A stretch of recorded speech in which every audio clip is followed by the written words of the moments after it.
बोल नंद के लाला की।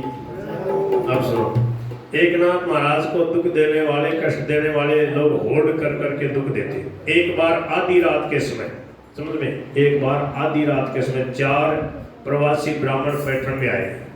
4 यात्री जो है पैठण में आए, उनके गांव में आए। जैसे स्वामी बुढ़ानी में कोई रात में कोई आ जाए, बेचारा खुला भटका भूखा आदमी, और रहने के लिए आश्रय ढूंढने लगे। बोले कहाँ रहे? मार्ग के श्रम से बहुत क्षुधित थे। उनसे इन दुष्टों ने कहा, आप लोगों के ठहरने के लायक एक ही स्थान है, ये सामने जो मकान है इसमें एकनाथ नाम का एक बड़ा दाता रहता है, वो उदार आदमी है। सैकड़ों ब्राह्मण एक साथ आ जाए तो भी उसको भोजन, सबको भोजन करा के वह संतुष्ट रहता है, संतुष्ट करता है। उससे स्थितियां भी प्राप्त हैं, आप लोग वहीं जाइए। 7 दिन से रात दिन ऐसी मूसलाधार वृष्टि हो रही थी कि नाथ महाराज ने यहाँ सूखा ईंधन बिल्कुल नहीं सूखा ईंधन बिल्कुल नहीं रह गया था। जब ये प्रवासी नाथ महाराज के यहाँ पहुंचे तब सदा की भांति उनका स्वागत सत्कार हुआ। जब मालूम हुआ कि प्रवासी ब्राह्मण भूखे हैं तब एकनाथ महाराज ने बहुत जल्द रसोई बनाने को गिरजाबाई से कहा। लकड़ी गीली होने से रसोई जल्दी नहीं बनेगी, यह सोचकर उन प्रवासियों की भूख को मिटाने के लिए और उन्होंने उद्धव से कहा कि देखो अपना ये मकान लकड़ी का ही तो है। अच्छा, लकड़ी के मकान होते थे, लकड़ियां रहती थी ना, अभी भी है। एक मंजिल गिराकर लकड़ी इकट्ठी करो, पर यह सोचकर कि इसमें कुछ देर लगेगी उन्होंने और भी जल्दी का एक उपाय किया। अपने पलंग की दीवार खोल दी और पावा पाटी तोड़कर ईंधन प्रस्तुत कर दिया। चट रसोई बनाने को कहा। नाथ ऐसी खातिर करने वाले थे कि इस मौके पर ठंडे पानी से स्नान करने में प्रवासियों को कष्ट होगा, यह सोचकर उन्होंने तुरंत पानी गर्म कराया और स्नान करने के लिए गर्म पानी दिया। गिरजाबाई ने स्वयं रसोई बनाई और भोजन परोसा। भोजन के समय गर्माहट के लिए अंगीठियां ब्राह्मणों के समीप रखी गई। ब्राह्मणों ने यथेष्ट भोजन किया और उनके संतोष से नाथ को भी बड़ा संतोष हुआ। नाथ महाराज का यह अतिथि प्रेम देखकर उन ब्राह्मणों ने उनकी बड़ी सराहना की और कहा कि भोजनार्थियों को तृप्त करने वाले आप ही जैसे धन्य हैं। नाथ जो कुछ करते अंतःकरण पूर्वक करते, 4 भले आदमी हमें अच्छा कहें और हमारा नाम हो, इस ख्याल से भी अतिथि सत्कार करने वाले लोग बहुत होते हैं। पर नाथ जो अतिथि सत्कार करते थे वह स्वधर्म जानकर निष्काम भाव से करते थे। उनके सब कर्मों में और सबके साथ सब प्रकार के व्यवहारों में उनका प्रेम में अंतःकरण रहता था। आत्मवत् सर्वभूतानि यः पश्यति सपन पश्यति। इस सिद्धांत के अनुसार उनका बर्ताव था। ऐसा शुद्ध भाव, ऐसा सच्चा प्रेम हमारे अंदर कब कहाँ जाग उठता है, यह जिस को स्वयं ही देख लेना चाहिए। हमारे अंदर ऐसा प्रेम जागृत हो रहा है, हम अपने मकान को भी तोड़ ताड़ करके और दूसरों की सेवा करने के लिए तैयार है। किसी न किसी प्रकार लोगों के कान भगवान का नाम सुने। इसलिए नाथ महाराज ने कई दिन ये उपाय किया कि जो कोई कीर्तन सुनने आता उसे अंजलि भर करके शक्कर बांटते थे। ऐसे भर के शक्कर देते, जो भी आता ऐसे एक आध लाडू दे दिया, ऐसे नहीं, भर करके ऐसे धोबा भर के, कोई भी चीज़ उसे धोबा भर के देते। एक बार बडारी जाति के 2 पुरुष और एक स्त्री शक्कर पाने की आशा से महाराज के यहाँ आए। कीर्तन सुनने वाले श्रोताओं की इतनी भीड़ थी कि उन्हें कहीं बैठने या खड़े होने की भी जगह नहीं मिली। इसलिए ये लोग नाथ के शयनागार में घुस गए। कभी कीर्तन तो सुना था नहीं, यह अभ्यास ही नहीं था कि घड़ी 2 घड़ी आसन लगाकर बैठते और श्रवण करते। शयनागार में जो घुसे तो इनको नींद आ गई। ये दोनों पुरुष नाथ का पलंग मुलायम देखकर उस पर ही जाके लेट गए।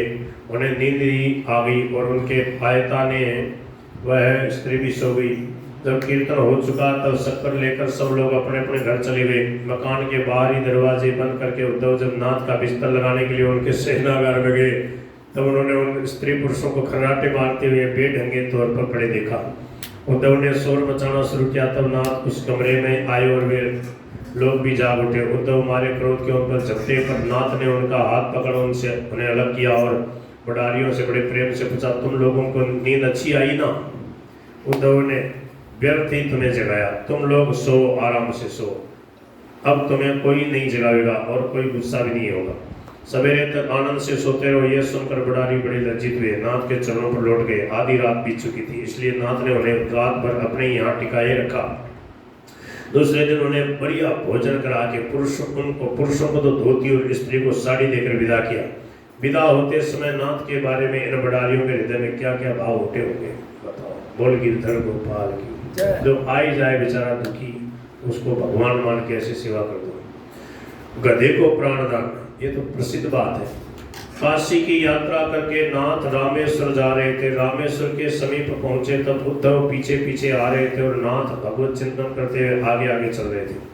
ऐसे समय पास के रेतीले मैदान में नाथ को एक गधा लोटपोट करता दिखाई दिया। उधर बहुत गर्मी पड़ती है दक्षिण में, तो वो गधा पानी से छटपटा रहा। नाथ उसके समीप गए, देखा गधा पानी के बिना छटपटा रहा है। नाथ ने तुरंत अपनी कांवड़ से पानी लेकर उसके मुंह में डाला। वो था गंगा जल। क्या था? जो ही गधा ने पानी पिया, मजे में वहां से चल दिया। उद्धव आदि सब लोगों ने पास आकर प्रयाग का जल गधे को पिलाते देख मनी मन उन लोगों ने सोचा रहा प्रयाग से गंगा जल लेके आए। वो व्यर्थ ही चला गया, यात्रा निष्फल हो गई। गधे को पानी पिला दिया, रामेश्वर में चढ़ाना था। गधा मर जाता तो क्या, गधे मरते ही रहते।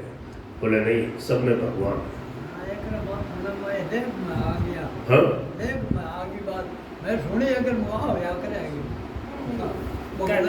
गीता प्रेस की पुस्तक में लिखी है, स्वामी जी भी सुनाते थे ये बात। तब नाथ महाराज ने हंसकर उन लोगों से कहा, भले मानसो बार बार सुनते हो कि भगवान सब प्राणियों के अंदर हैं, फिर भी ऐसे बावड़े बनते रहते हो, मानते हो उस बात को, केवल सुनने के लिए क्या हो? समय पर याद न रहे तो फिर वह ज्ञान किस काम का?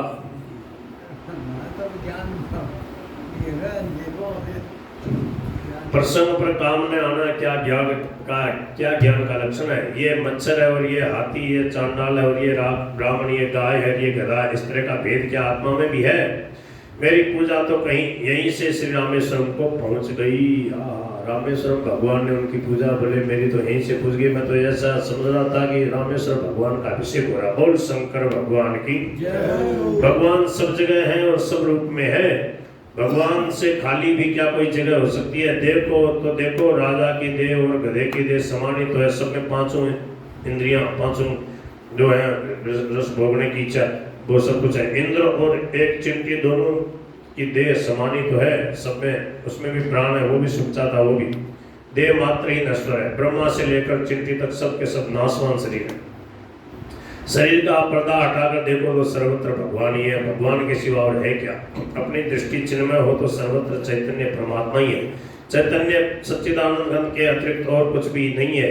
नाथ के ये शब्द सुनकर उद्धव आदि को महाराज के समदर्शन का फिर एक बार स्मरण हुआ। मयूर कवि ने कहा कि एक नाथ ने प्यासे गधे को जो दयाद्र अंतःकरण से पानी पिलाया, उनका यह सत्कर्म लक्ष्य विप्र भोजन के समान ही हुआ। लाखों बामनों को कोई भोजन करावे ना, उसके समान वो पुण्य हो गया। एक प्यासे गधे को पानी पिला दिया था। बोल गिरधर गोपाल की जय। श्री कृष्ण